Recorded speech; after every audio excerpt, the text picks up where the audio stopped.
Hello everyone, this is Mr. Regner and this is our 5th grade Topic 3 practice assessment. So you'll find this inside of your book on page 121 and 122. And so what I'm going to do in this video is kind of go through these problems sort of quickly with the hope that you can use this video to review the work that you've done. Now remember, in our video you can fast forward, you can kind of rewatch things as much or as little as you need to. So you could choose to watch this from beginning to end, and that would be great. Or you can just use the pieces and the parts that you need to review for your test. So I'll begin here on page 121 with number 1. And I've got my piece of paper here that I can kind of write some of this stuff out. I do recommend writing out your work on paper because that's going to be the easiest way to make sure you don't make errors. So here it is. Dr. Peterson works 178 hours each month. How many hours does she work in a year? Well, there's 178 hours each month. There are 12 months in a year, so I'm going to end up multiplying. I'm going to use the standard algorithm here, and you can multiply in any fashion that you would like. So 2 times 8 is 16. I'll put the 1 up top. 2 times 7 is 14, plus 1 is 15. 2 times 1 is 2, plus 1 is 3. I need to add my placeholder 0. Very important that that goes in there, because this 1 is not a 1, it's actually in the tens place. So that 0 stays there. 1 times 8 is 8. 1 times 7 is 7. 1 times 1 is 1. Now I add them all together. 6 plus 0 is 6. 8 plus 5 is 13. 7 plus 3 is 10, plus 1 is 11, and 1 plus 1 is 2. That means that she works 2,136 hours, and it just so happens that would be option B. I realize now that on the camera this is probably a little fuzzy, but hopefully you're able to see it on your book just fine. For number 2, it says a banana contains 105 calories. Last week, Brendan and Leah ate a total of 14 bananas. How many calories does this represent? Whoa, okay. Well, there's 105 calories in one banana, and last week they ate a total of 14, so we're going to multiply again. 105 times 14. Again, I'm using the standard algorithm. So 4 times 5 is 20. 4 times 0 is 0, plus 2 is 2. 4 times 1 is 4. Add my placeholder 0. 1 times 5 is 5. 1 times 0 is 0. 1 times 1 is 1. Add them together. 0, 7, 4, 1. That means that all those bananas have 1,470 calories, and I would just write that into my box here. Let's move on and take a look at number 3. It says, at a warehouse, 127 delivery trucks were loaded with 48 packages on each truck. Estimate the total number of packages on the trucks and write an equation to model your work. I just realized that I didn't move my book up. That might be hard to see, but hopefully you followed along. So for this one, for number 3, we want to start with an estimate. Now there's 127 delivery trucks, and there's 48 packages on each truck. If I'm estimating here, I'm going to kind of round. I'm going to say that's close to like 130. I'm going to say 48 is close to 50. So I'm going to write out my equation here. So that's going to be 130 times 50.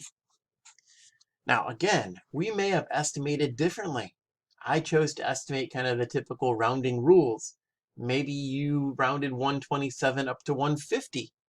And maybe 48 would round to 50. I don't know. You may have rounded in different ways. Your estimate might be different than mine, right? So I want to write, it says write the equation, but I also need to estimate the total number of packages. So I'm actually going to do the math here. So I know that I could multiply this out, and I suppose I might as well. So I'm going to multiply this out, 130 times 50. 0 times 0 is 0. Everything's going to be a 0, by the way. So now I'll move on to the 50, or to the 5. 5 times 0 is 0. 5 times 3 is 15. And 5 times 1 is 5, plus 1 is 6. So I end up with 6,500. Now you could have solved that potentially mentally, depending on the problems. So that would be my answer for letter A. And then, letter B. Did you calculate an overestimate or an underestimate and explain how you know? Now, for this one, I'd look at my estimates. Look, I rounded up and I rounded up. That means 6,500 is an overestimate. Okay, I overestimated, and I know that because I could say in my words that I rounded up. 127 rounded up to 130, 48 rounded up to 50. That's an overestimate. Now I could also solve this problem. All right, if I solve this 127 times 48, I'd get my accurate answer, and that would also be a great way to explain how I know that I've overestimated, because my answer of 6,500 or 6,500 is going to be higher than the actual answer. Let's move on. Take a look at number 4. Here it is. It says, is the equation below correct? And explain. So it says 5 6/10 times 10 to the third power equals 560. Well, what you can do here is maybe a couple of things. Maybe we're going to look at that and just know the answer. Maybe we have to work that out. Okay, I'm going to show you how you can work it out, because I feel like some people may need to see this done. So for number 4, I'm going to take 5 6/10 and 10 to the third power. Remember, that's the same as saying 10 times 10 times 10. 10 times 10 is 100, times 10 is 1,000. So I'm actually going to work this problem out and multiply. Okay, so I have another way I could do this again mentally. If we know 5.6 times 1 is 5.6, add 3 zeros, right? We could do it that way as well. So I'll do 6 times 0, 6 times 0, 6 times 0, 6 times 1. I'll add my placeholder 0, 5 times 0, 5 times 0, 5 times 0, 5 times 1. Add them together, I end up with 56000, right? But we have to be careful because of the decimal. That decimal is going to go right there. Okay, so look at our multiple choice options now that I've kind of done the background work. It says the equation is incorrect. The product should have 3 zeros. Look, our product's going to have 3 zeros, right? Letter B, the equation is correct. The product should have 1 zero. Letter C, the equation is incorrect. The product should have 0 zeros. I don't know about that one. And letter D, the equation is incorrect. The product should have 2 zeros. Now this one's really, really tricky, right? We're kind of between these two answers, A and D, because of that decimal. Now technically, we are correct that we are adding on 3 zeros. Because of our 3 zeros here, they just get tacked on to the end. What's tricky about this one, though, is that decimal point, right? Because if I multiply 56 times 10, I just move that decimal point over. If I multiply, 5 6/10 times 10, if I multiply it by 100, it moves over one more time, I add a 0. Multiply by 1,000, it moves over again, I add a 0. So my answer is 5,600. I don't need that decimal and that 0 there. So is our product going to have 3 zeros or 2 zeros? The correct answer here is 2 zeros because of that decimal in 5 6/10. Might be a tricky one. This one is kind of tricky because it's a lot of like mental think it out kind of stuff. And you want to make sure you're taking the time to think through number 4. Let's move on. Look at number 5. Number 5 says, the latest mystery novel cost $24. The table shows the sales of this novel by a bookstore. So it says on Thursday, 98 books were sold, Friday, 103, Saturday, 157, Sunday, 116. I don't know what the question is yet. So I had to look here at letter A. It says, what was the dollar amount of sales of the mystery novel on Saturday? Write an equation to model your work. I'm going to look at just Saturday. That's 157 books were sold on Saturday. It wants to know the dollar amount of sales, and since each book is $24, I'm going to multiply. I've been showing that standard form, right, which is great. We can use that standard form all day long, but I also want to mix things up a little bit here on my video and point out that we can also use that area model. So I'm going to break down 157 into 100, 50, and 7. I'll break down 24 into 20 and 4. Remember, we're just writing out the expanded form. So now I have 20 times 100. That's going to be 2 with 3 zeros. 50 times 20. That's going to be 10 with 2 zeros, 1,000. 20 times 7, that's 14 with a 0, 140. 4 times 100 is 400. 4 times 50 is 100. I'm sorry. 100, 200.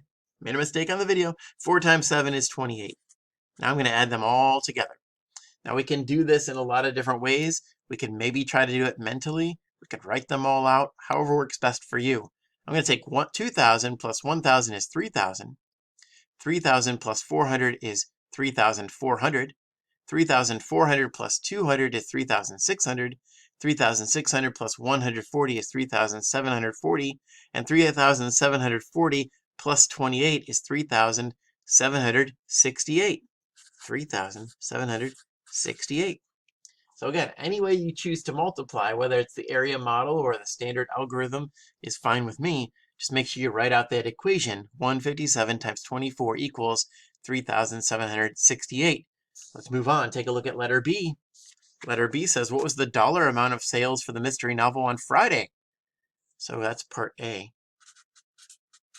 And then this will be part B. Now on Friday, we had 103 novels sold. Each of them, again, is $24. We're keeping that the same. I'm just going to multiply. Again, I could use the area model, which I'll do just to show it off. Some of you love it, so we'll show it off. I have 100, 0 in my tens place, and 3 in the ones place. I don't need to include that 0 because it's all going to be 0 anyway. And then 24, off 20, and 4. So 100 times 20 is 2,000. 20 times 3 is 6 with a 0, that's 60. 4 times 100 is 400. And 4 times 3 is 12. Now again, I'm going to try to do this mentally. That's 2,460 plus 12, 2,472. 2,472. That's my dollar amount. Should have put a dollar sign there too for Friday. So we write out our equation, write out our answer for number 5B. That's page 1. Let's move on. Take a look now at page 122. And make sure it's in the video. There it is. Number 6. It says there are 45 cans of mixed nuts. Each can has 338 nuts. Below is Mary's work to find the total number of nuts. What is the missing number? And enter our answer in the box. So for this one, we're really taking this problem. They've done it in the standard algorithm, and we have to figure out what goes in that blank space. Now, there's a couple ways that we could solve this, right? And I sort of want to point out that we could actually ignore Mary's work and do our own work, and then look at our own work to see what goes in there. Or we could kind of follow along with her work. Now, she did the ones place already, 5 times 8, 5 times 3, 5 times 3, and that's how she got 1,690. So we know that missing number is here in the tens place, multiplying 4 times 8, 4 times 3, 4 times 3. She added the placeholder 0 already. She did 4 times 8, and she would get 32. There's the 2. We'd put our 3 up top. That 3 is not there, so we might need to write it out. Then we would do 4 times 3, which is 12, plus the 3 from before. That's going to give us 15. So we put a 5 in that blank space. Okay, now that is one way to do it. Put a 5 in that blank space. Another way, though, because we know we would be subtracting here, we'd take our partial product, we'd be adding partial product plus our partial product to equal our final product. We could actually take this number. We know we're going to add something to it to get our answer here, right? So that might be another way to go, but keep in mind that they have not shown the numbers that were carried up top or regrouped. So be careful if you think that's a shortcut, because it may end up with an answer that's not correct. For example, I know my answer should be 5, but I know that 6 plus something equals 12. That answer could be 6. 6 plus 6 would be 12. The 2 would go here and the 1 up top. That answer is not 6, though. It's 5, because I would have carried the number here. 9 plus 2 is 11. So just be very careful on number 6. Hey, let's move on. Take a look at number 7. There are 36 large fish tanks at the zoo. Each tank holds 205 gallons of water. How many gallons of water would it take to fill all of the tanks? Guys, this is just a simple multiplication problem. So 36 tanks altogether. There's 205 gallons of water. So I'm going to multiply 205 times 36. 6 times 5 is 30. 6 times 0 is 0, plus 3 is 3. 6 times 2 is 12. Add my placeholder 0. 3 times 5 is 15. 3 times 0 is 0, plus that 1. 3 times 2 is 6. Add them together. 0, 8, 3, 7. That means there's 7,380 gallons of water. That's number 7. Let's move on. Take a look at number 8. Kai will like this one. Kai ordered 1,012 baseball cards. Sharon ordered 5 times as many cards as Kai. Write and solve an equation to find B, the number of baseball cards Sharon ordered. Now, if you look at this one in your book, which I hope you are, you notice that we have this awesome little chart because they're showing Sharon got 1,012, 1,012, 1,012, 1,012, 1,012. Kai had just 1,012. That's because Sharon's amount is 5 times the value of Kai's amount. So we want to figure out what B would be. We want to write the equation and solve for B. So my equation here for number 8 is going to be pretty simple. It's 1,012 times 5 is going to equal B. That's the value or the number of baseball cards that Sharon had ordered. So I need to write that out, and then I need to solve it. Okay, so let me get to the solving part. I'm going to take 1,012, multiply it by 5.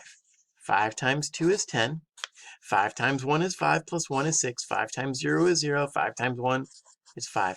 That means that Sharon had 5,060 cards that she ordered. And I'd write that in that box. And I may move on. Let's take a look now at number 9.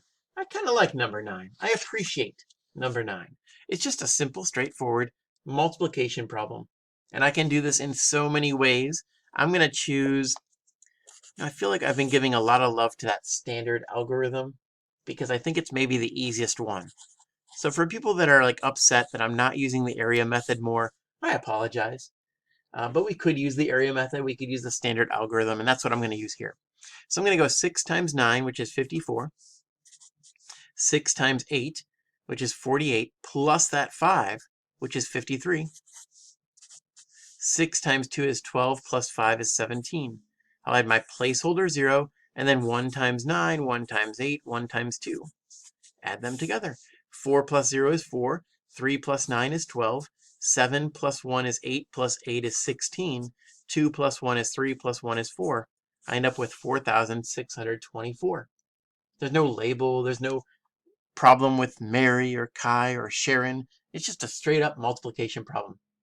Let's take a look now at number 10. We've seen questions like this before, right? So we have to match the problem here on the top with our answer along the side, right? Now here's what I want you to know if you see a problem like this on your test. We're only going to have one of these for each one of them. Now maybe it's going to happen that this is equal to more than one of these things, but look, these are all different numbers. So that's not even going to be possible. So we should end up with 4 X's or check marks or whatever you're going to have here because there are 4 separate numbers. So I'm going to take it one step at a time here, and I'm going to look at my power. That's the base and the exponent. I hope you can see it in your video, but this says 10 to the 0 power. Well, 10 to the 0 power, that means there's 0 tens. That means that's nothing, right? So I'd have 12 times nothing, or 12 times really just that would be erased. It's just 12, and there's my 12. Then I have 12 times 100. We'll think that's a 12 with 2 zeros on the end, right? 12 times 100, that's going to be a 12, and then add on my 2 zeros. There's my answer, 1,200. Then I have 10 to the 3rd power. Remember, that's 10 times 10 times 10. Or just think of it as a 1 with 3 zeros, because it's 1,000. 12 times 1,000, that would be a 12 with 3 zeros added on. There's my answer, 12,000. And then finally I have 10 to the 1st power. Remember, 10 to the 1st power is the same as just 10. So if I do 12 times 10, that's like saying 12 with a 0 on the end. There's my answer, 120. So again, for number 10, it seems like that could be a tricky one, but it's not. Just take the time, think it through. Remember how powers work, and you'll be in good shape. Take a look at number 11, if you can see it. It says select all the expressions that are equal to 3 times 10 to the third power. Well, I kind of need to know what 3 times 10 to the third power is. Remember, 10 to the third power is like saying 1 with 3 zeros. That's 1,000. So if I have 3 times 1,000, that is 3,000. So I want to find all the ones that are equal to 3,000. So let's take a look. I have 3 times 1,000. Yep, that would work. I have 3 times 100. Nope. I have 30 times 100. Let's think about it. That's 3 times 1 with 3 zeros. That would work. Ding, ding, ding. I have 300 times 100. Too many zeros. Right? I have an answer there with 4 zeros, and I only need 3 of them. Look at our last one. 300 times 10. Think it through. Count up your zeros. Ding, ding, ding. Yep, we'd have a 3 with 3 zeros. That's 3,000. So number 11 can be tricky. Think it through, right? Some of you can do that mentally. You won't even need to write anything down. Take a look at our last question, number 12. It says Roseanne has 142 songs on her MP3 player. Teresa has 11 times as many songs as Roseanne. How many songs does Teresa have? Yikes. Okay. Do people even use MP3 players anymore? I don't even know. So we have 142 songs for Rosanna. Roseanne. I said Rosanna. All right. And then Teresa has 11 times as many. Think about the math problem here. 142. Teresa has 11 times as many, or 11 times more, I should say. We're going to multiply times 11, right? 142 times 11. I'll use my standard algorithm again. 1 times 2 is 2. 1 times 4 is 4. 1 times 1 is 1. Add my placeholder 0. 1 times 2 is 2. 1 times 4 is 4. 1 times 1 is 1. Now I'm going to add them together. 2 plus 0 is 2. 4 plus 2 is 6. 1 plus 4 is 5, and 1. That means that Teresa has 1,562 songs. Right? And we just did some simple math there. Guys, that's it. That's our practice test. And I can tell you that our practice test will be a lot like our real test. So if you did well on these questions, these 12 questions, I have a really good feeling about tomorrow's test. But make sure you're still taking the time to study. Make sure you know that standard algorithm. Make sure you know about the placeholder 0. Make sure you know your math facts. And make sure you know you can always go back and double check your work. Good luck on the actual test. I hope this practice test is helpful for you. And if you have questions, of course, feel free to reach out to me. Have a great day, everybody.